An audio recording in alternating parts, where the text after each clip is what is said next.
أعوذ بالله من الشيطان الرجيم.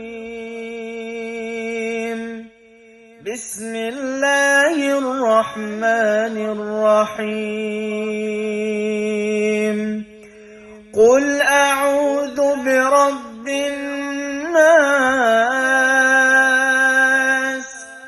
ملك الناس،